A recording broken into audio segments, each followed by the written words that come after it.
Il y a des affaires criminelles où ce qui marque en premier, ce n'est pas le crime lui-même, mais l'endroit. L'endroit où l'on découvre un corps, c'est parfois tout aussi troublant et surtout tout aussi révélateur. Aujourd'hui, on va s'intéresser à ça. Comment des lieux, de la maison de banlieue la plus banale jusqu'au glacier millénaire, deviennent des acteurs silencieux mais essentiels de l'histoire. Voilà, tout est dit dans cette phrase, n'est-ce pas? Le lieu où une victime est découverte n'est jamais anodin. C'est exactement ça. Il faut voir le lieu de découverte non pas comme un simple arrière-plan, un décor, mais vraiment comme une pièce du puzzle. Ça peut être un témoin muet, un message laissé par le tueur, ou même une véritable scène de théâtre. Alors, pour y voir plus clair, voilà comment on va avancer. On va d'abord voir la scène de crime comme un témoin, puis comme une sorte de performance. Ensuite, on se penchera sur l'horreur qui peut se cacher derrière une porte en apparence normale.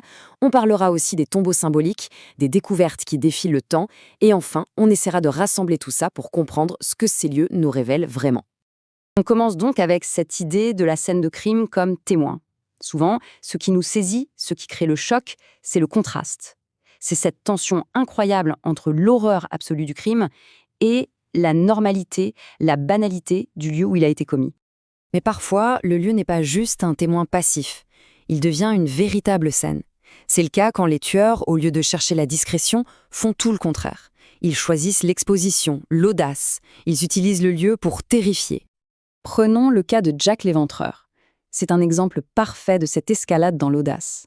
Au 29 Hanbury Street, on est dans une cour. C'est semi-privé, mais c'est déjà très risqué. Il y a des gens tout autour. Mais ensuite, regardez Mitre Square.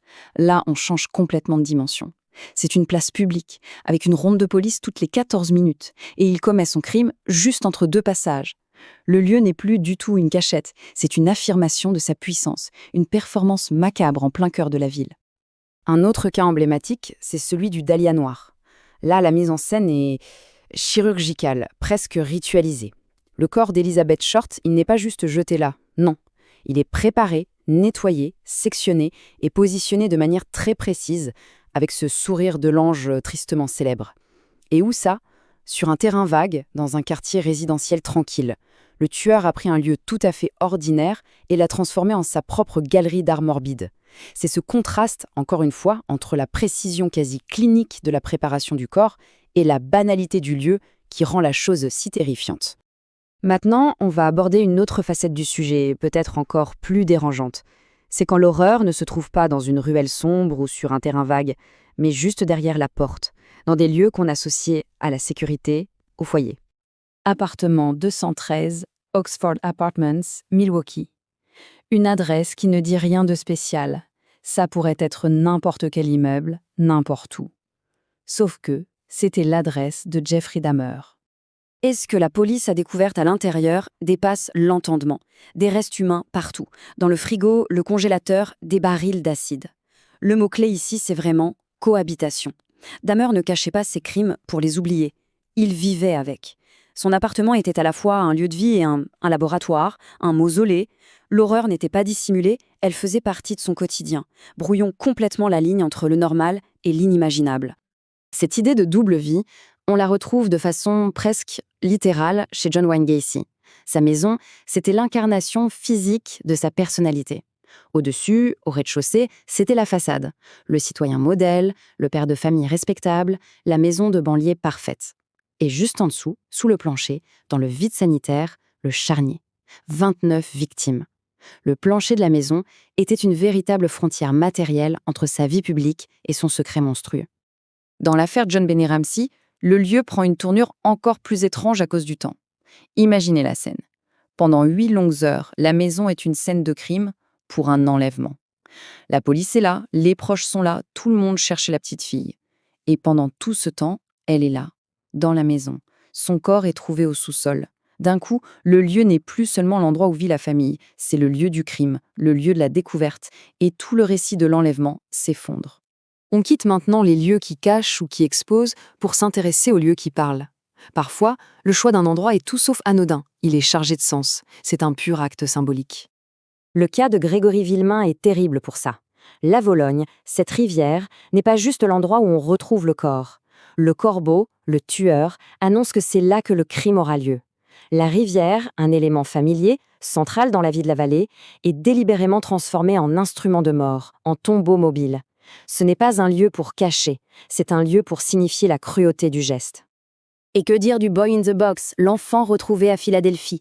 Ici, le lieu se réduit à son contenant, une boîte en carton, mais pas n'importe laquelle. C'était la boîte d'un berceau acheté dans un grand magasin. L'objet qui symbolise par excellence la naissance, la protection d'un nouveau-né, est utilisé comme un cercueil. L'ironie est d'une violence inouïe, c'est un message d'une cruauté glaçante. Maintenant, on va faire un bond immense dans le temps. Parce que parfois, l'élément le plus inattendu, ce n'est ni le lieu, ni la mise en scène, mais le temps qui s'est écoulé entre le crime et sa découverte. 5300 ans. C'est juste vertigineux. Quand des randonneurs tombent sur Ötzi, l'homme des glaces, en 1991, ils sont persuadés d'avoir trouvé un alpiniste décédé récemment. Ils sont très loin de s'imaginer qu'ils sont sur le point de révéler la plus vieille scène de meurtre jamais découverte. Et c'est là qu'on peut parler de cold case au sens le plus littéral du terme. Le glacier a été une sorte de congélateur parfait, une capsule temporelle qui a préservé le corps et les indices. Ce n'est que des années plus tard, avec les nouvelles technologies, qu'on a découvert qu'il n'était pas mort de froid ou d'épuisement, mais qu'il avait été assassiné, une flèche dans le dos. Le glacier, lieu de sa mort, est devenu le gardien de son secret pendant plus de 5000 ans. Un autre voyage post-mortem complètement fou, c'est celui de l'inconnu de la Seine. Au départ, rien d'exceptionnel pour l'époque. Une jeune femme est repêchée dans la Seine.